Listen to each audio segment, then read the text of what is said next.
tēnā tātou katoa. E mihi ana ki ngā tangata whenua o tēnei rohe. E ngā po toko manawa, Marianne Street, ko Pania Gray, tēnā kurua. E ngā manuhiri, e ngā aropa, o ti rā, tātou katoa, kua hui hui mai nei, no mai, haere mai, ki te herenga waka.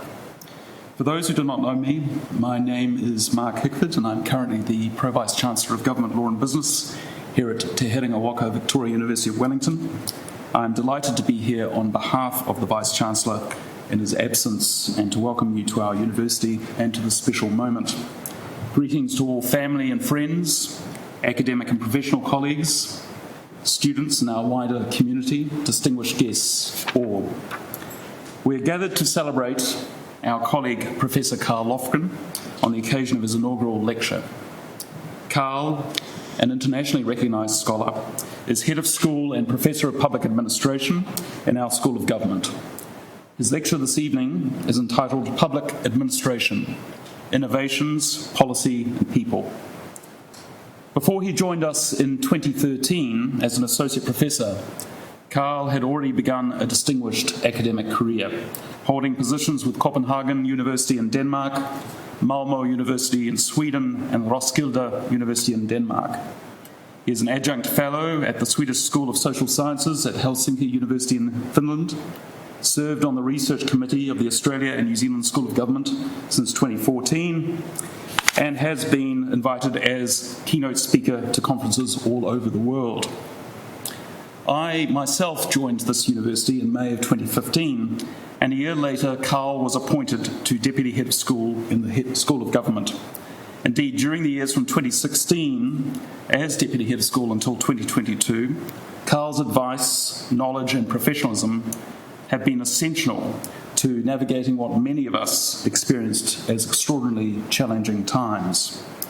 Throughout that time, I knew our previous Head of School of Government, Gyril Karigalslu, found Karl's counsel invaluable, advising on everything from the everyday, including workloads, recruitment and engagement, to the unprecedented, including the strategic direction of our School of Government, its curriculum and degree reviews, and of course, the emergency measures during the COVID-19 pandemic. It is no surprise then that last year the Dean, my colleague Professor Jane Bryson, appointed Karl to the position of Head of School, a position he has risen to just as convincingly. The same advice, knowledge and professionalism of Karl's is not just sought internally, however. Throughout his career, his scholarship and expertise have been key in the public sector, both here in Aotearoa, New Zealand and overseas, working with trade unions, local and central governments, community groups, and both not-for-profit and for-profit organisations.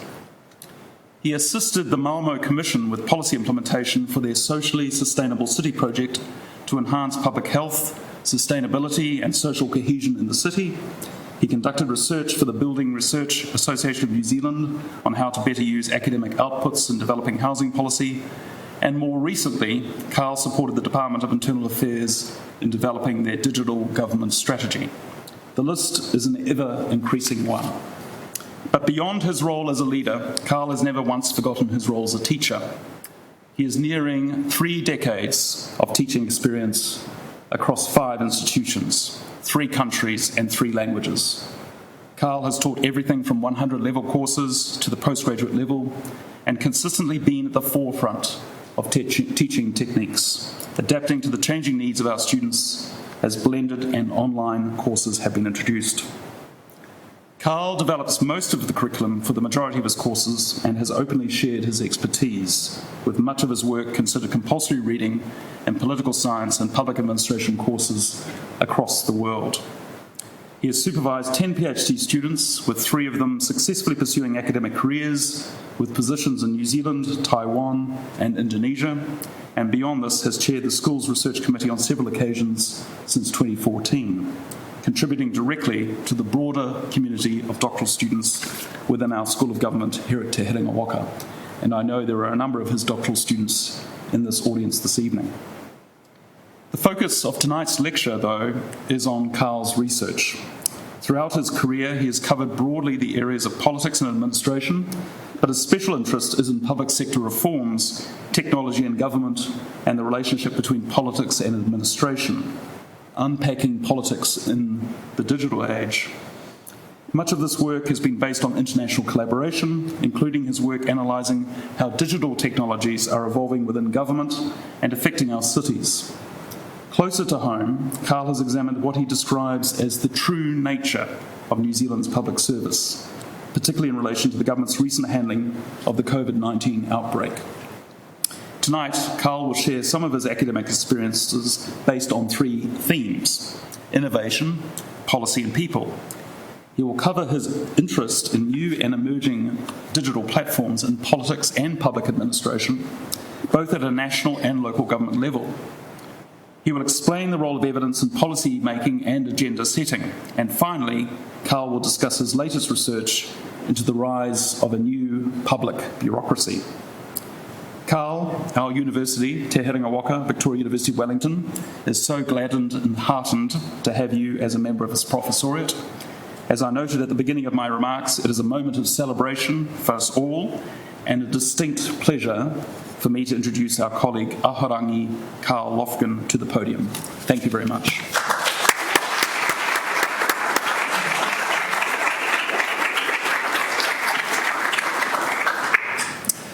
Kia ora, tēnā koutou. Thank you very much, Mark. I'm astonished. I didn't recognize myself, but it was fantastic. So, welcome everyone. Thank you for coming out tonight. I will do my best tonight to present some of my main research findings over 25 years. And it's going to be a bit of a variety show, so I hope you can follow me. My area has been, one could say, machinery of government.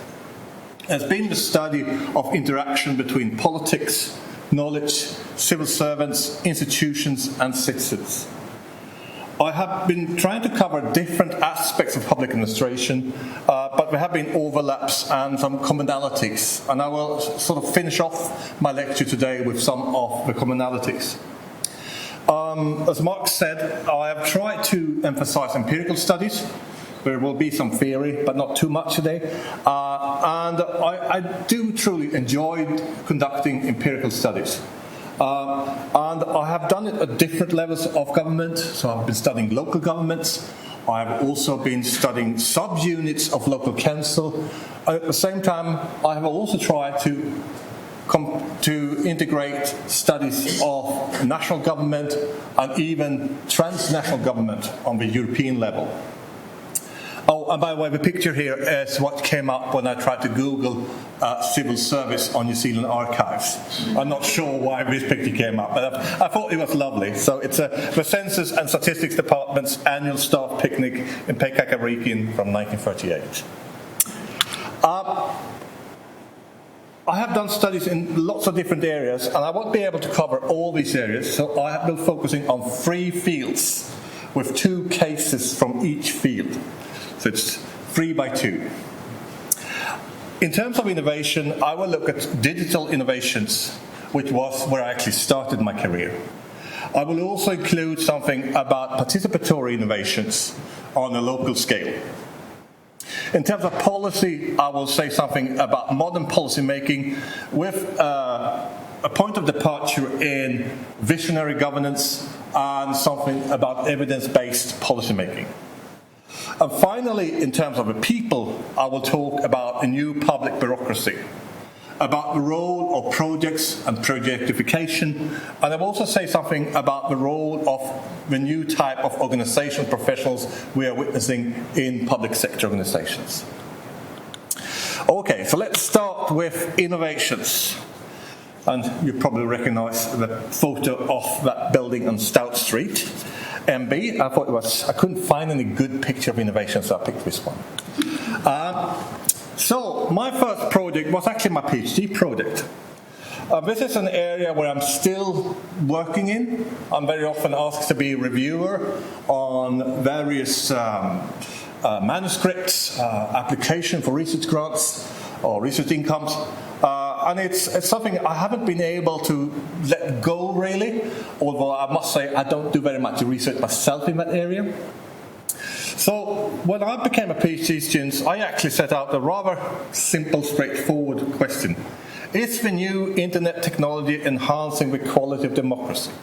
So this was back in the 90s. It was in 96, 97. Internet was quite new, it was a novel thing. Some people thought it was just a fad, a fashion, it would disappear. But it was an area, a research area, full of promising speculations. And we have a number of pundits, particularly journalists actually, who saw there was some promise in this area. With new technologies, people will be able to connect in new ways. People will be able, the public will be able to bypass traditional editorial gatekeepers. We can re-establish connections between politicians and the public. So there were all these promises in the field. There were also some more negative or dystopian perspectives, but overall it was full of promises. And I was involved in my own PhD project in studying the Nordic political parties' use of new technologies, and particularly studying debate boards and the debates and discussions on party debate boards.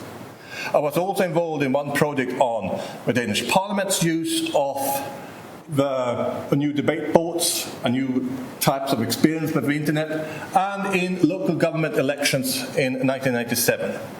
So there were lots of experiments going on here. And what I basically did was conducted some kind of evaluation or assessment of the quality of democracy based on a normative set of criteria. So my simple question was, is it actually enhancing the quality of democracy? And I mainly used qualitative methods. Some of them I had to invent myself because it was such a novel field, so there was no established research methodologies in this field.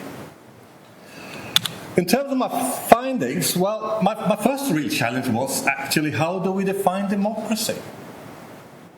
For many of its promises were actually talking about democracy as access to information or access to debate and dialogue.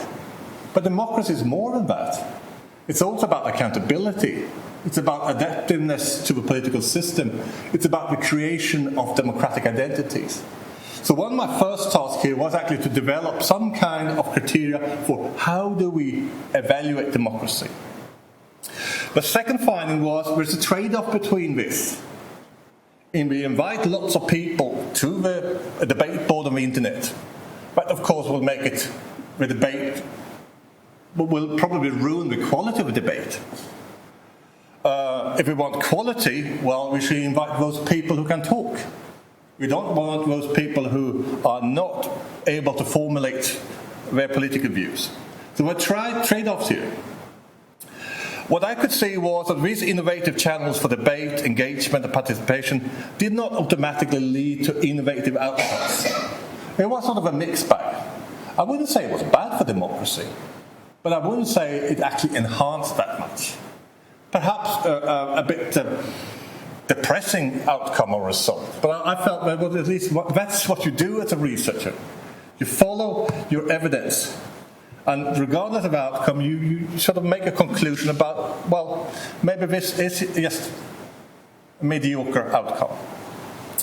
What I also saw was that these new channels gave opportunities for those already active in politics, but there were a few signs of enhanced participation and inclusion of excluded groups.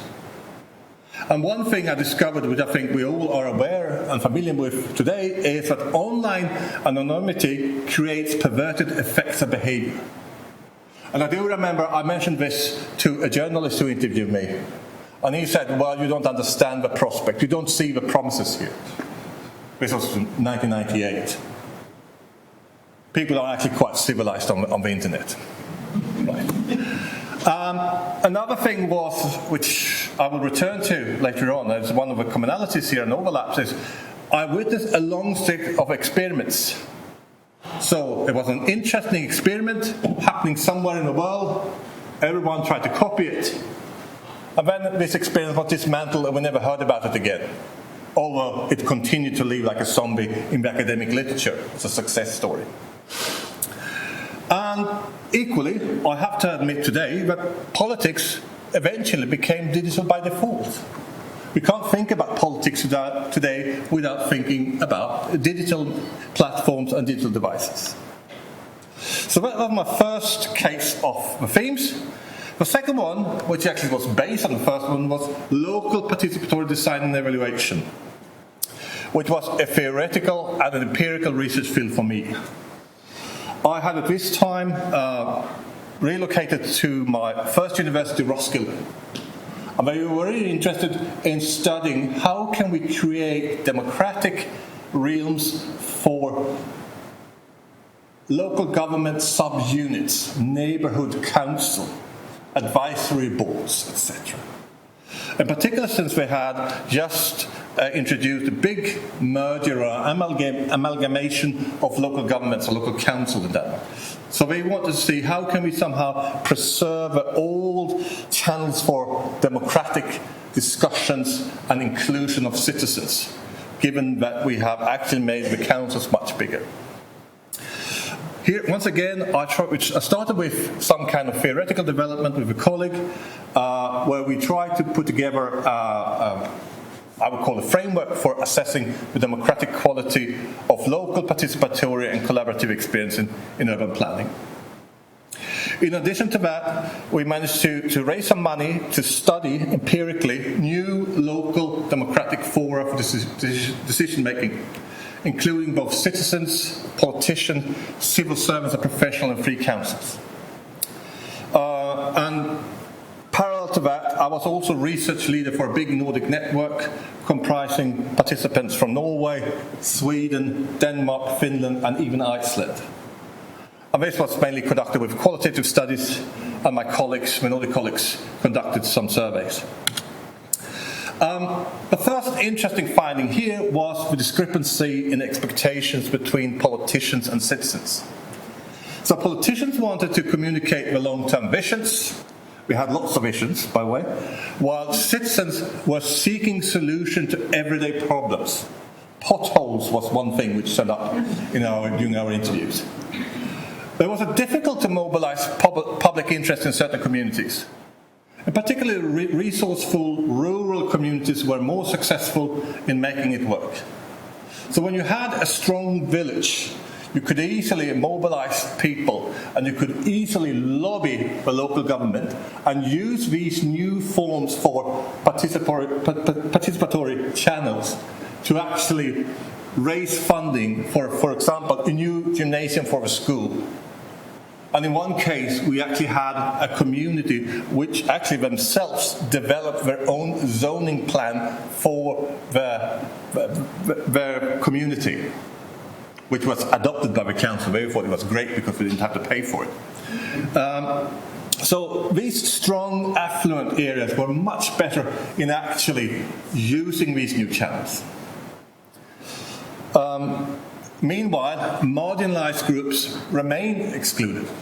And particularly in urban areas of these local councils, we couldn't see any change, and actually it was very, very difficult to mobilize anyone. These new forms of participatory democracy happened in the shadow of hierarchy, or one could call meta-governance. So the traditional local government bureaucracy was still intact. And they had to jump in every time there was a problem. And once these new channels were established, the bureaucracy just moved in again. There was a strong emphasis on access and dialogue. How can we make people more active? How can we invite people? How can we get them to talk? But these models or platforms often lacked accountability and legitimacy. They were not legitimate in the eyes of majority of citizens. Another interesting aspect here was that the professionals were sidelined or even thrown under the bus. The politicians threw out the teachers, the healthcare professionals, etc., to meet the citizens and asking them to solve the problems. And in a way, it was a method for the politician to deflect themselves by throwing the professional in front of it. And the final finding here was, we asked ourselves, were these actually projects for enhancing the quality of democracy, or were they projects for the communication unit of the local councils? So, second case, now I turn to policy. By the way, this is a painting by my brother. I love it, so include it. This is not completely chronological, so I'm going back a couple of years here. So in terms of policy, I managed to be part of landing a major grant from the Swedish Research Council in 2002. And it was an attempt to study the new Swedish information and communication technology policy. And what we tried to do was basically following a traditional policy cycle. So we looked at agenda setting, design, decision, implementation, and evaluation of a completely new policy field. Or at least it was a policy field which the politicians had named a new policy field. It was also a rather novel form of organizing policymaking. Rather than setting up a traditional agency or using traditional policy instruments with investments, legislation, it was more about communication. It was more about knowledge. It was all these sort of soft ideas about visions and visionary governance. It was actually quite a big project. We interviewed no less than 80 people over 2 years. We spent lots of time on Swedish trains, and we also included some documentary analysis. In terms of what we covered in cases, we tried to capture IT and education, e-government, but also the digital infrastructure. Our findings were, the first thing we were a bit surprised about was that this was not sort of what we expected from a bureaucracy. I mean, I think me and my colleague, we had some ideas about, well, we're going to study people having meetings, we're going to study various forms of policy briefs, commission reports, etc. And instead we entered this field of politics happening in gazebo tents, with wine and nibbles, and a DJ in the corner, people mingling. And that was sort of a politics of ICT policy. It was about bringing people together, making contacts, creating networks. So it was sort of, it was not really what we expected. What we did identify very quickly was the role of policy entrepreneurs in setting the agenda. Many of these people who were included in the policy-making process were IT professionals or IT entrepreneurs. And they were actually doing what we could to seize their opportunities. And it took me several years. It wasn't until several years afterwards when I started to pick up on marketing research that I realized that these people were not actually promoting a policy or an idea. They were branding themselves. And of course, probably nothing new or really astonishing, but at the same time, we were not expecting that when we talk about policy, which was actually paid with taxpayers' money. The government actually invested lots of money here.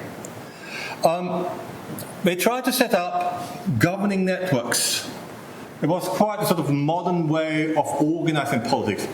They used terms like knowledge, connecting, networks, all these fancy terms, and of course visions. These networks with people we had invited, both from industry, consultants, academia, etc., clashed completely with the existing bureaucracy. Or rather, the bureaucracy just ignored them. We interviewed one person from Ministry of Trade, and he just took us out to the library and said, here is where we put all the reports, all the documents, everything we sent to us. We never read it, because it's not implementable. The lack of long-term thinking also meant that these new policy issues fluctuated very quickly, and the organisation was quite shaky. This organisation with networks was actually established after 2 years. And as I said, it was difficult to convert visions to implementable policies. What was interesting, though, was, and it's something I returned to many years later as well, was the pivotal role of benchmarking and nation branding. Because every time we talk to someone, we started by saying, well, Sweden is ranked as number 1, or Sweden is ranked as number 2 in the world. We are the best. And I couldn't understand it until I heard someone from Estonia being asked the same question about Estonia being benchmarked or ranked as number 1 in the world. Well, that's just branding. Look at us. We are modern. We're using the technology. We are high in the ranking of transparency. Come and invest in us. It had nothing to do with technology. It wasn't not about better education or better services to the public. This was about nation branding. So we sort of ended up, I wouldn't say it, too depressing result, but it was the flavour of a month and the projectification of politics. It was projects looking for new projects. My second case, when I talk about policy, is policy and evidence. And this is perhaps more aligned with some of the research I know some of you here have been involved in. How do policy professionals utilize academic outputs?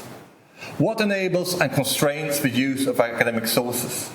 This was conducted here in New Zealand, 2015-2016, and the second study in 2017-2018. And it's based on this simple notion that evidence-based or evidence-informed policymaking requires interfaces between knowledge, evidence, and policy. I think most of you here have come across this. And it was a general survey combined with a major focus group study with 15 groups within one specific policy domain, that is housing policy in New Zealand. So we asked questions about accessibility, cultures or differences in cultures between policy and academia, usefulness, communication and channels between academia and the policy world. Our findings were that the theoretical notion of two separate communities, policy and academia, was by and large confirmed. We had sort of the traditional issues around incompatible timeframes between academia and policy, the lack of access from the policy side, and the different cultures. Many of the policy people we interviewed actually complained about the language academics are using. However, there are different sectors and there are different modes of interaction. I think housing policy was quite extreme on the one end compared to, for example, health or other areas where there are established channels between academia and policy. So there were less attention to traditional science in some policy domains and more attention to other aspects, such as narratives. There are also different understandings of a notion of knowledge on what we mean by purposeful knowledge. Also, some ambiguity whether the demand is for expertise or for experts. Because in some cases, particularly in the housing policy areas, it was about we want someone to rubber stamp what we are saying. We don't need the expertise, but we want the expert. One thing which was quite embarrassing was that many of those people we interviewed for the housing policy study were expressing that the university, such as an institution, was being perceived as a gatekeeper. Instead of actually getting access to academics, actually talk to academics, they were met with people from external engagement waving with an invoice, which I must say was quite embarrassing. Right, people, final one here. The first case of paper was a study around projectification of the public sector. And the overall question were, are we increasingly organising public sector's activities as projects, and what are the consequences? So what we were witnessing was that, in particular in public service delivery, on a local scale, in the welfare state, we could see that more and more activities, more forms of engagement were organized following project management templates. We could also see that national and European investment bodies required adaptation to project management principles, but there was also a general trend towards conceiving both policy design and implementation as distinct projects. And when we talk about projects, we're not talking about large-scale infrastructure projects. I was worried someone was going to ask questions about that. It's about smaller projects in service delivery. And in terms of the outputs, I was involved in editing a special issue with some Nordic contribution, and I also co-authored a book chapter on the government major project reporting in New Zealand, which went into a book called Projectification. And this was based on a mix of data collection methods, surveys, qualitative status based on interviews, and documentary sources.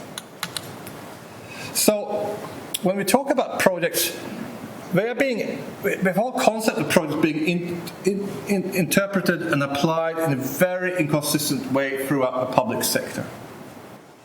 So even though there are some templates, such as the Prince2 model, many just make up or invent their own models of what a project is. What we detected, and we rather confirmed because this was not really new knowledge, is that project managers have created their own community of practice with professional standards. So from being something engineers were doing, we now have a profession called project managers. And this is something I follow in a subsequent research project about this new type of professional groups in the public sector. Another finding in our project was that this is a way for politicians to demonstrate determinism and viability without actually making any real investment. Organising public sector activities as a project is actually quite cheap because it's just a project. And you know you will one day pull the plug because you run out of time and you run out of money. So it's a convenient way for politicians to organise public sector activities. Projects always come to an end, but what we witnessed was that parts of organisations became ingrained in constantly looking for new project funding. So you had a unit or a group of people who were constantly just looking for new investment possibilities, opportunities, either from national governments or from European government. And it was just like an ongoing one. When we try to ask about outcome, about results, we never got down to any good examples of it, this is doing good. But it was a good way of organising public sector activities from a political perspective. And in a paradoxical way, projects became a political, technocratic way to depoliticize policy design and implementation. Because we got a template to follow. We are listening to advice. So it's a good way of actually, at least from a politician's perspective, to depoliticize both design and implementation. So, a final project here. The new Public Bureaucracy. So this is a project which is still ongoing. I know it says 2022 here. It's a comparative project between Sweden and New Zealand. It's funded through the Swedish Research Council. What we're doing is we're looking at the concept of bureaucratization from a workforce perspective rather than from a budget perspective, which has been sort of a norm for a long time over the past 40, 50 years. In the US, we talk about administrative intensity or red tape research, where we've been looking at budgets and see how much money is actually allocated to administrative purposes. I'll make sure I get the right glass of water here.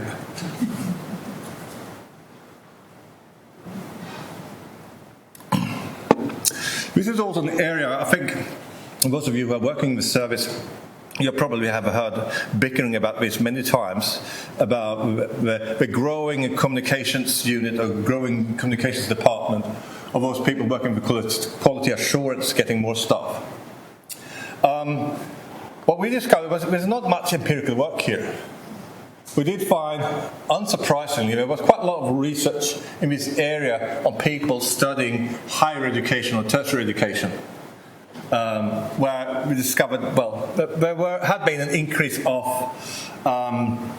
administrative support functions at university or tertiary educational institutions. So what we did, first of all, was looking at the changes in the composition of a public sector workforce. What does it look like? And it was probably much easier to do with Sweden because they had pretty good stats on different occupational groups. Whereas in New Zealand, we have pretty good stats from Public Service Commission. But if you look into the individual organisation, we were actually met with the answer that we only have some old payroll systems. So retrieving data from public sector workforce data was difficult if you go down to a more detailed level.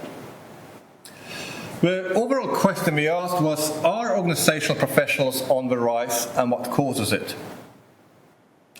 In terms of what causes it, we discovered, or at least we are still hypothesizing, that it's the role of managerialism, but also politicisation and professionalisation. In particular, when we have conducted the interviews, this has come through, that it is not just the evil ghost of new public management or managerialism. It's also about politicisation and professionalisation. One common denominator, though, is accountability. And accountability here is not just the traditional political or legal accountability. It's also the professional accountability. Hence the connection to what I said about project managers. You're accountable as a profession. And more important, social accountability, the reputation of organisation. And all these factors, meaning that we need to build up accountability, means that we have had a growth of certain professional groups and certain new professional groups.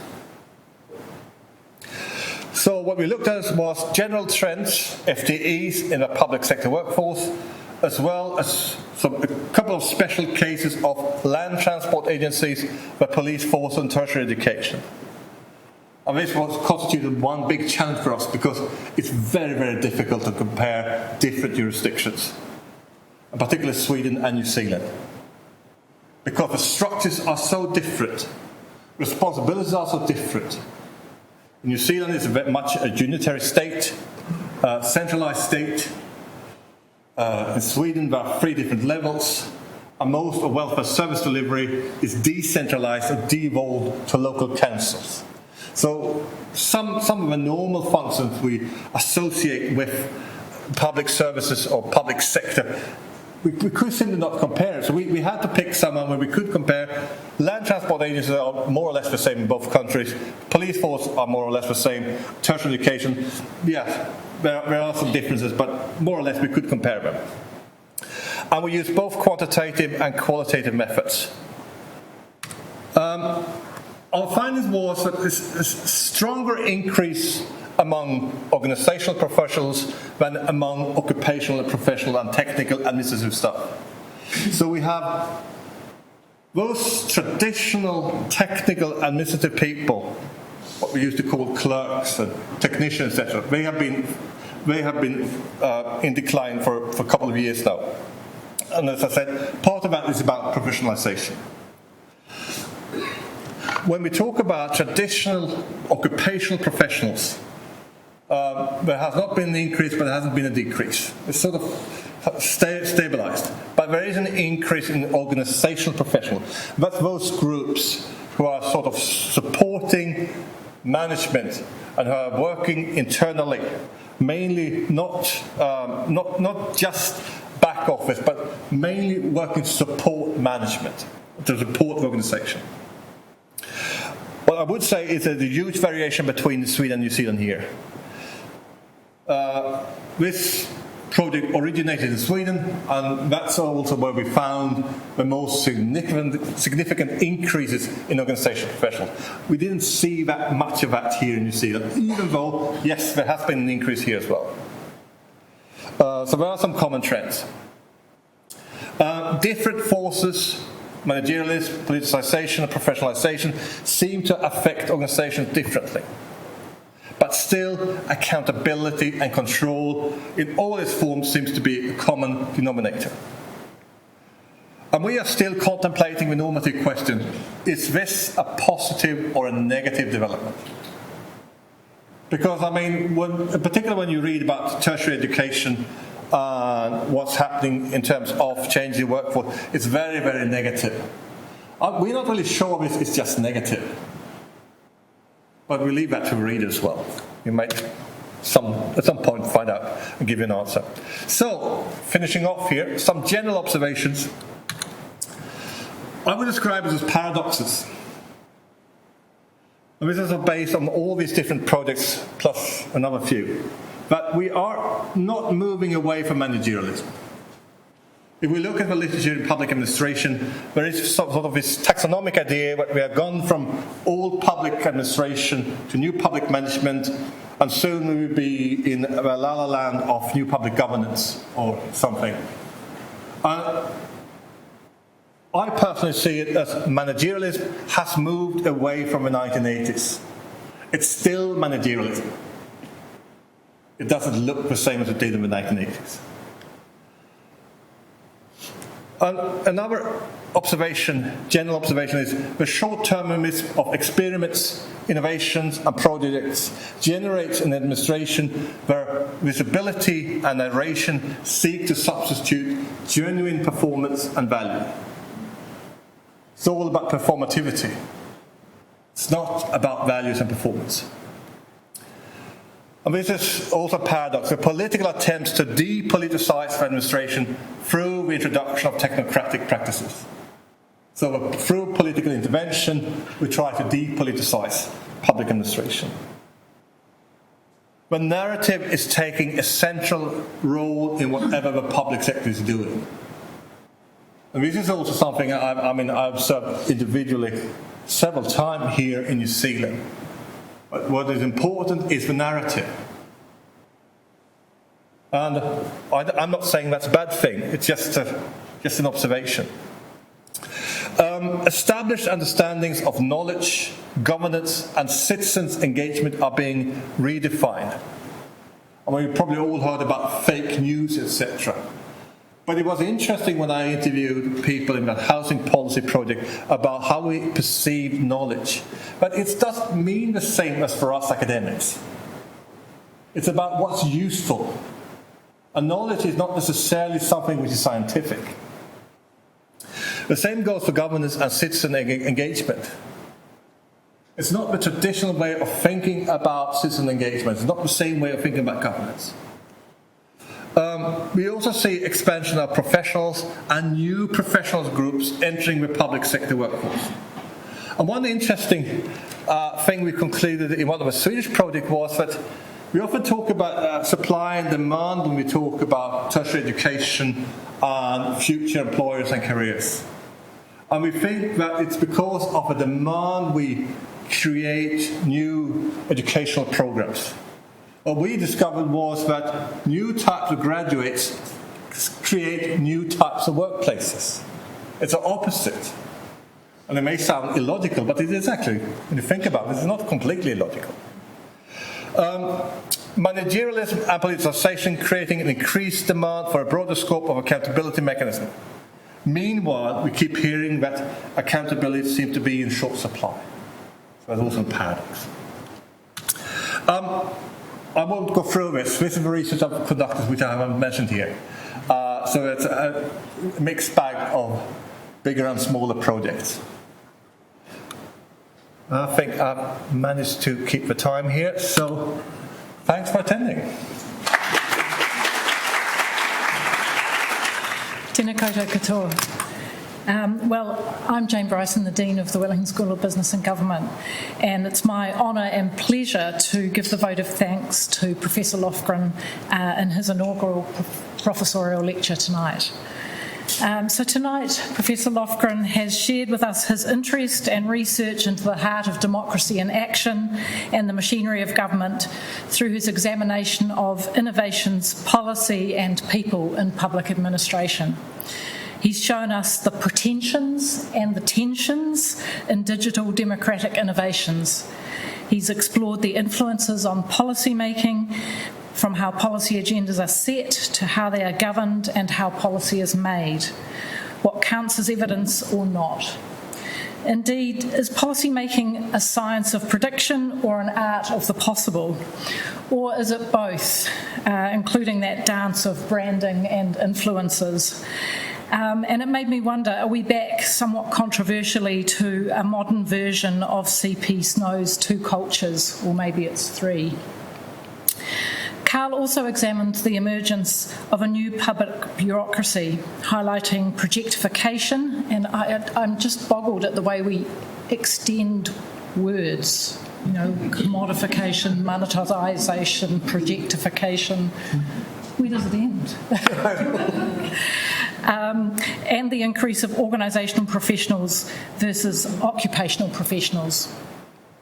I'm interested to see more of Karl's work here because, as he observed, the public service has always had its organisational professionals, hasn't it? But by another name. When I got my first job as a graduate in the State Services Commission, I was an assistant advisory officer and I revelled in the job family of 007, 101. And I won't even mention the pay rate because it sounds totally pathetic now, although I was like a pig in clover at the time. But that's what bureaucracies do, isn't it?